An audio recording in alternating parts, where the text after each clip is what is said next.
দিগন্তে সূর্য উঠেছে, রক্ত লাল রক্ত লাল রক্ত লাল, জোয়ার এসেছে জনসমুদ্রে, রক্ত লাল রক্ত লাল রক্ত লাল। কোটা সংস্কার আন্দোলনের শুরু থেকেই স্বৈরাচারী ব্যবস্থাকে ধিক্কার জানিয়ে দেয়ালে দেয়ালে নিজেদের ক্ষোভের কথা তুলে ধরেছে শিক্ষার্থীরা।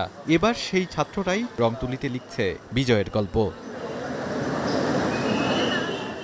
লাল তুলিতে ফুটে উঠেছে স্বাধীনতার কথা, লেখা হচ্ছে ছাত্র জনতার শোক আর ত্যাগের নানা গল্পগাথা। তো এই গ্রুপ অনুযায়ী আজকে সকাল 8টা থেকে আমাদের কাজটা শুরু হয়েছে। ফার্স্টে আমরা বাটা সিগন্যাল থেকে শুরু করছি। বাটা সিগন্যালের যে বড় গাছটা আছে ওইটা আগে আমরা পরিষ্কার করছি, ওইটার রং শুরু হয়েছে।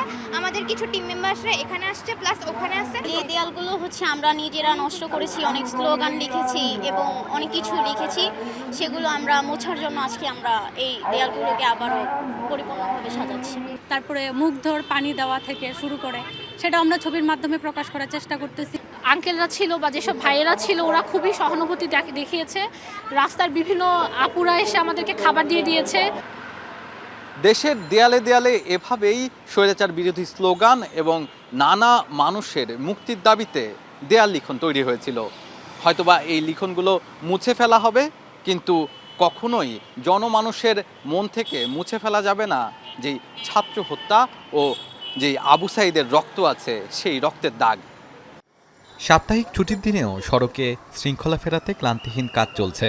দায়িত্বটা খুব বড়, তাই খাওয়া দাওয়ারও যেন সময় নেই। রাস্তায় দাঁড়িয়েই দুপুরের খাবার খেয়ে নিচ্ছে অনেকেই। ট্রাফিক পুলিশ না আসা পর্যন্ত এই দায়িত্ব পালন করতে চায় শিক্ষার্থীরা।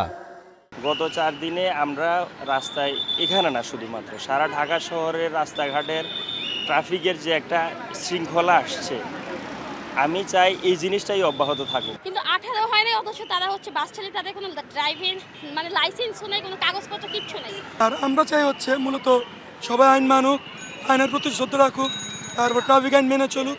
আইন না মানলে সোজা মামলা। আমি আমার আম্মু আব্বুর পারমিশন নিয়ে আজকে এই ট্রাফিক রুলস নিয়ন্ত্রণ করতে আসছি। আর আমার অনেক ভালো লাগতেছে যে আমি কিছু করতে পারতেছি এই দেশের জন্য। শুধু সড়কে শৃঙ্খলাই নয়, পরিষ্কার পরিচ্ছন্নতার কাজেও নেমেছে শিক্ষার্থীরা। পাড়া মহল্লা কিংবা সড়কের পাশে লাগানো হচ্ছে নানা প্রজাতির গাছ। যে এখনকার দেশের যে অস্থিতিশীল পরিবেশ, এই পরিবেশটাকে স্থিতিশীল করার জন্য আমরা যতটুকু সম্ভব চেষ্টা করছি। বিভিন্ন জায়গায় গাছের সংকট, এছাড়া আমাদের দেশের গাছের অনেক প্রয়োজনীয়তা আমরা জানি, যেমন আমাদের অক্সিজেন, কার্বন ডাই অক্সাইড জন্যই আমাদের অনেক বেশি প্রয়োজন। আমরা 26টা গাছ লাগিয়েছি এ পর্যন্ত, অনেকেই হেল্প করেছে আমাদেরকে। তরুণদের এমন উদ্যোগেই এগিয়ে যাবে দেশ, তাই শিক্ষার্থীদের সব ধরনের সহযোগিতা দিচ্ছে সাধারণ মানুষ। শাহাদাত অভ্র, এখন, ঢাকা।